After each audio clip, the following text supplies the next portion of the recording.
Bab 084. Karena dia tak kunjung menerima telepon dariku, maka aku mencoba untuk melacak keberadaannya dengan menggunakan aplikasi GPS, yang pastinya selalu ada di dalam setiap ponsel pintar. Saat aku tengah melakukan pencarian dengan aplikasi GPS, tampaknya aku sedang beruntung, karena sepertinya Rio juga mengaktifkan fitur GPS di ponselnya.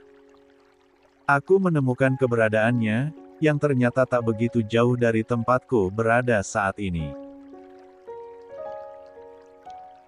Dari lokasi yang terlacak, dia berada di sebuah lapangan basket yang biasa dijadikan tempat anak-anak muda berkumpul setiap malam. Tanpa menunggu lagi aku langsung tancap gas menuju ke lapangan basket. Aku memacu motorku dengan kecepatan tinggi, karena aku ingin segera sampai dan melihat wajah pemuda itu lagi. Tanganku terasa sangat gatal, ingin sekali aku segera memukulnya. 78. 15 menit kemudian, aku sampai di lapangan basket yang ditunjukkan oleh fitur GPS milikku. Di tempat ini banyak sekali anak muda yang sedang berkumpul, baik perempuan atau laki-laki. Mereka sangat asyik menikmati malam dengan menonton pertandingan basket, yang memang sudah terbiasa aku lihat ketika pulang kerja. Jadi, selama ini Rio sering berada di sini. Hanya akunya saja yang tak tahu. Aku turun dari motorku, menghampiri area lapangan basket untuk mencari wajah Rio yang sedang aku jadikan buronan. Aku mengedarkan mataku ke setiap pemuda dan pemudi yang ada di sana untuk mengenali wajah Rio. Tetapi, dari sekian banyaknya anak muda yang menonton pertandingan, tidak ada satupun dari mereka yang aku kenali sebagai Rio. Aku mulai putus asa. Apakah Rio memang tidak ada di sini? Tetapi, saat aku melihat pertandingan basket itu, mataku tertuju kepada salah seorang pemain yang bertubuh tinggi, berkulit kuning langsat dan tampan. Dia mengenakan seragam basket berwarna putih dan kuning, sedang memegang bola dan bergerak menghindari lawan untuk mempertahankan bolanya. Aku tersenyum miring. Dia adalah orang yang aku cari, Rio. Dia menjadi salah satu dari pemain dan dia sedang berusaha bermain sebaik mungkin untuk mengalahkan lawannya. Aku berdiri di belakang pemuda-pemudi yang sedang menonton pertandingan dari balik helmku. Aku terus memperhatikan Rio, aku mengawasinya dan menunggunya hingga pertandingan itu selesai. Sorak-sorai para pemuda dan pemudi terdengar sangat keras, ketika salah satu pemain berhasil memasukkan bola ke dalam ring basket. Tubuh para pemain sudah dipenuhi dengan keringat, sepertinya permainan sudah berlangsung cukup lama. Pantas saja Rio tidak menerima teleponku, karena dia tengah bermain. Tak berselang lama, permainan berakhir, para pemain duduk dan minum sambil mengelap keringat mereka yang bercucuran. Kulihat Rio tertawa bersama teman-temannya, puas dengan permainan mereka tadi. Ya, masa muda adalah masa yang indah. Aku pernah seperti itu saat kuliah dulu. Aku terus memperhatikan Rio tanpa berpaling sedikit pun darinya. Setelah permainan berakhir, satu persatu dari mereka pergi, karena malam tampaknya sudah semakin larut dan mereka harus pulang ke rumah masing-masing. Rio dan teman-temannya juga bersiap untuk pulang, mereka mengganti baju mereka sebelum keluar dari lapangan basket. Aku kembali ke motorku, menunggu pemuda itu keluar, aku menunggunya di bawah pohon yang mana. 79. Keadaannya sangat gelap. Rio dan teman-temannya keluar dengan motor mereka, Lalu teman-temannya berpamitan untuk pulang lebih dulu dan Rio adalah orang terakhir yang berada di sana setelah semua orang pergi. Rio melajukan motornya dan aku mengikutinya dari belakang. Aku terus mengikutinya, tetapi pemuda itu tampaknya tak menyadari bahwa seseorang telah mengikutinya dari belakang.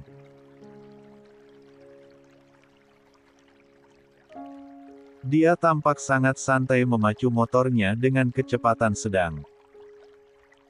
Ketika tiba di depan sebuah gang sempit, aku segera menghadang Rio dengan motorku.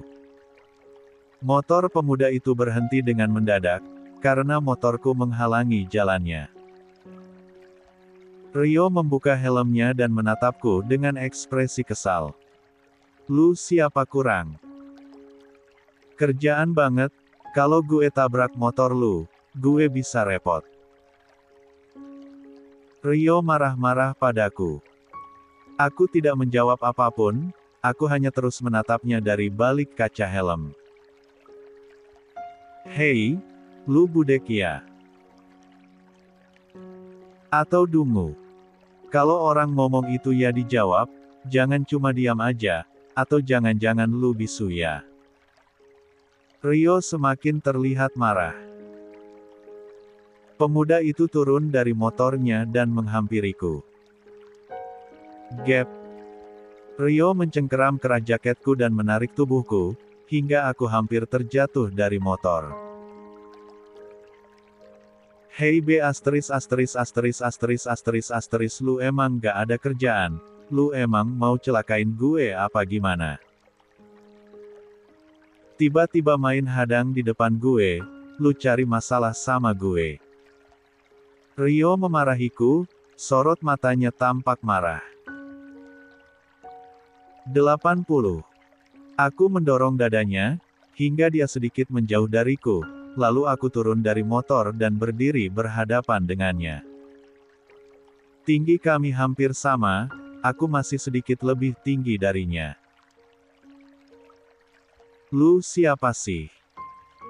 Lu salah kalau lu cari perkara sama gue. Lu akan tahu akibatnya kalau lu punya urusan sama gue, karena gue gak akan pernah biarin siapapun lolos dari gue." Ancam Rio sangat sombong. Beginikah sifat Rio yang asli? Padahal tadi saat kami bertemu siang hari, dia sangat ramah dan sopan, tetapi sekarang dia sangat kasar dan arogan. Sifat aslinya jauh sekali dengan apa yang dia tunjukkan tadi siang kepadaku dan Natasha. Aku membuka helmku untuk menunjukkan padanya siapa orang yang sedang dihadapinya saat ini. "Anda?" Ucapnya terkejut begitu melihat wajahku. "Benar, ini saya, orang yang tadi siang bertemu sama kamu di jalan," jawabku santai. "Kenapa Om melakukan ini? Kenapa Om tiba-tiba menghadang jalan saya?" tanyanya.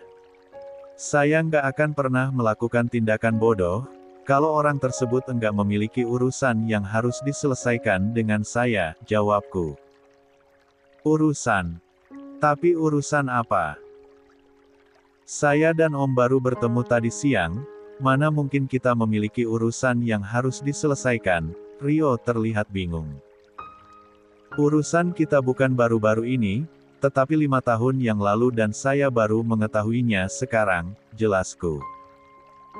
Rio tampak kebingungan sekali, dia pasti berpikir kalau dia dan aku tidak memiliki urusan apapun, karena pertemuan pertama kali kami adalah tadi siang. Dan tentu saja dia berpikir, tidak mungkin dari sebuah pertemuan pertama yang baik-baik saja itu menimbulkan sebuah masalah. "Maaf, tapi saya nggak mengerti apa yang Om maksud," ucap Rio.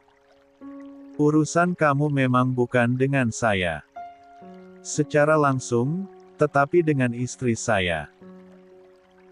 Namun, karena saya tidak terima, jadi urusan itu menjadi urusan saya dan saya ingin menyelesaikannya sekarang," tuturku sangat santai. "Tapi urusan apa?" Saya dan Natasha juga nggak ada hubungan apa-apa, tanyanya lagi. Memang nggak ada hubungan apa-apa, tapi kamu pernah melakukan pelecehan terhadapnya, jawabku. Wajah Rio semakin tampak bingung. Pelecehan? Pelecehan semacam apa? Selama kami bersekolah, kami berteman dengan baik, mana mungkin saya melecehkan dia. Rio mengelak merasa tak melakukan apa yang aku tuduhkan padanya. Jangan pura-pura lupa, kamu pasti ingat apa yang terjadi di perkemahan saat tengah malam antara kamu dan Natasha. Aku mencoba mengingatkan dia. Dia tercengang, tampaknya dia langsung mengingat kejadian itu. 81. Dia lalu menatapku. Kamu mencium dia tanpa izin darinya, bukankah itu sebuah pelecehan? Tanyaku. Tapi saat itu Natasha juga menyambut baik perasaan saya, meskipun memang saat saya melakukan itu dia marah, tapi saya yakin dia juga menyukai saya. Tapi kenapa Om harus marah? Itu hanya masa lalu dan saat itu Natasha juga masih anak sekolah, dia belum menikah. Jadi saya rasa itu adalah hal yang wajar bagi muda-mudi seperti kami, kenapa harus disangkut pautkan dengan hubungan saat ini? Yang dimana dulu Om belum mengenal Natasha. Rio berusaha menjelaskan keadaan saat itu. Ya, itu adalah kesalahan terbesar saya, karena seharusnya saya mengakui kepada semua orang kalau Natasha adalah istri saya. Dia sudah saya nikahi selama hampir 6 tahun, sejak dia masih duduk di bangku SMA. Aku menjelaskan sejak kapan hubunganku dengan Natasha terjadi. Rio terganga mendengar penjelasanku, dia pasti sangat terkejut, karena ternyata Natasha yang disukainya saat itu adalah istri orang dan dia telah melakukan kesalahan besar, dengan mencium istri orang, walaupun dia pikir saat itu Natasha adalah seorang gadis single. Maksudnya, saat itu Natasha sudah menjadi istri Om? Tanyanya. Ya, dan saya yang memasukkan dia ke sekolah itu karena dia mengalami hal buruk di sekolah lamanya. Tapi saya nggak pernah menyangka kalau Natasha akan disukai oleh seorang pemuda dan kemudian dicium tanpa seizin darinya. Jujur aja saya baru tahu tentang fakta ini, karena Natasha tadi menangis setelah bertemu dengan kamu. Dia menceritakan kejadian 5 tahun lalu di perkemahan kepada saya dan tentu saja saya sangat marah dan tidak terima, tuturku panjang lebar.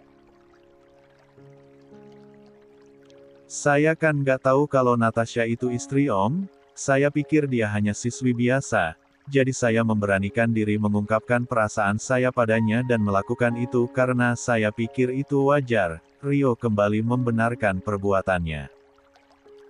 Dia pikir itu wajar. Cih, wajar apanya? Aku seumuran dia bahkan tak pernah mencium seorang gadis. Aku menjaga baik-baik setiap perempuan, yang memang seharusnya harus dihargai. Perempuan itu bukan boneka, yang bisa dimainkan setiap lelaki mau, dan dibuang setelah mereka tak berguna. Meskipun kamu pikir saat itu Natasha bukan istri saya, tapi tindakan kamu mencium dia tanpa seizinnya, termasuk sebuah pelecehan. Kamu nggak pantas melakukan itu kepada Natasha, walaupun kamu pikir dia juga menyukai kamu, ujarku, tak mau membenarkan ucapannya tadi. Lalu, apa yang harus saya lakukan sekarang? Semuanya sudah berlalu dan itu hanya masa lalu, saya sudah melupakan semua itu, tapi kenapa Om tiba-tiba datang dan membahas tentang itu? Om ini seperti anak kecil, padahal umur sudah tua. Harusnya Om sadar diri kalau Natasha itu nggak pantas dengan pria seumuran Om, yang umurnya lebih tua dari dia, kalian lebih cocok menjadi ayah dan anak. Rio tiba-tiba menghinaku, tatapan matanya mengejek. Perkataan Rio membuat darahku mendidih. Aku tak terima dia mengucapkan kata-kata seperti itu. Om pikir Natasha mencintai Om, karena dia selalu menunjukkan rasa cinta dan kasih sayang terhadap Om. Hahaha, Om memang bodoh. Gadis seperti Natasha mana mungkin menyukai pria tua Om. Dia pasti terus bertahan bersama Om hanya karena Om ini kaya, memiliki banyak uang dan punya segalanya. Harusnya Om sadar diri, gadis seperti dia hanya mengincar harta dari pria tua. Rio malah memancing emosiku lebih jauh.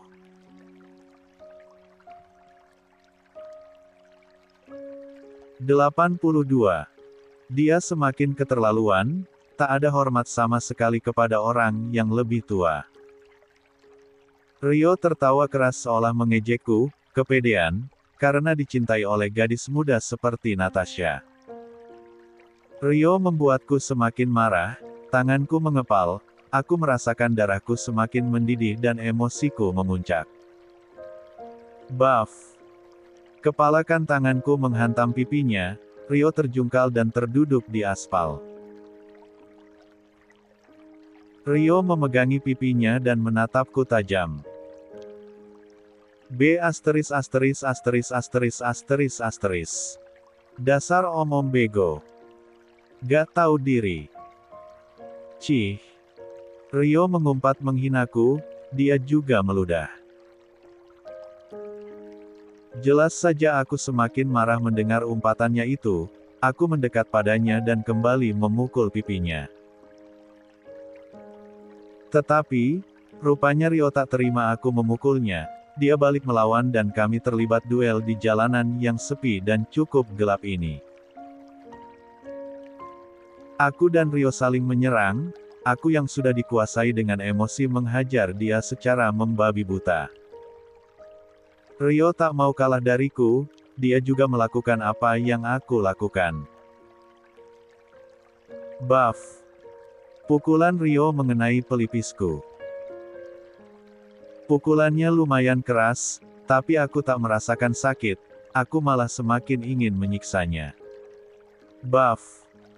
Lagi-lagi pukulannya mengenai wajahku, kali ini hidungku. Aku merasakan darah segar mengucur dari lubang hidung. Namun, aku tak mau berhenti memberikannya pelajaran. Dia menghinaku, menghina Natasha dan menganggapku sebagai orang bodoh. Aku tak terima, manusia sepertinya pantas mendapatkan balasan atas perbuatannya. Baf!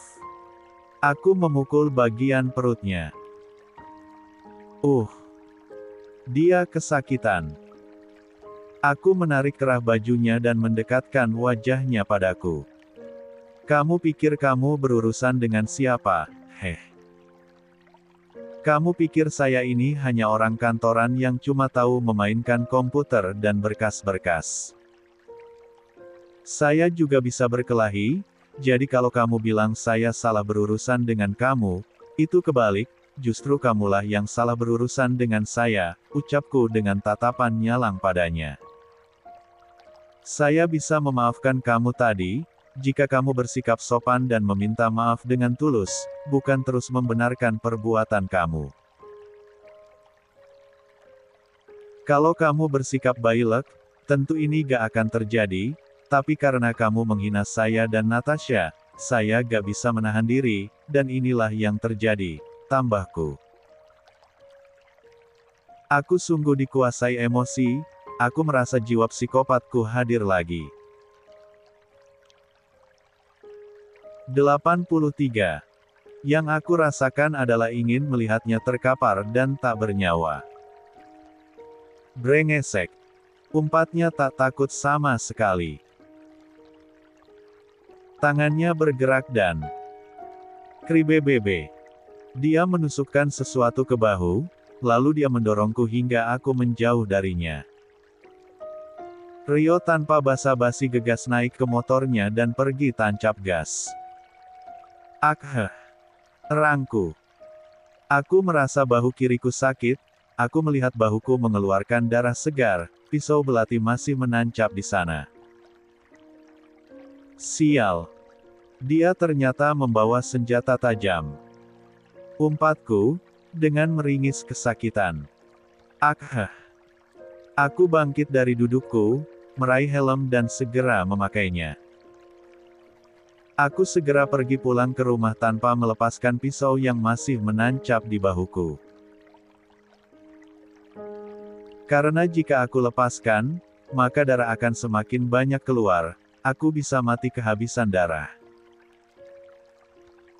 Aku membawa motorku sambil menahan sakit, aku memacunya dengan kecepatan penuh.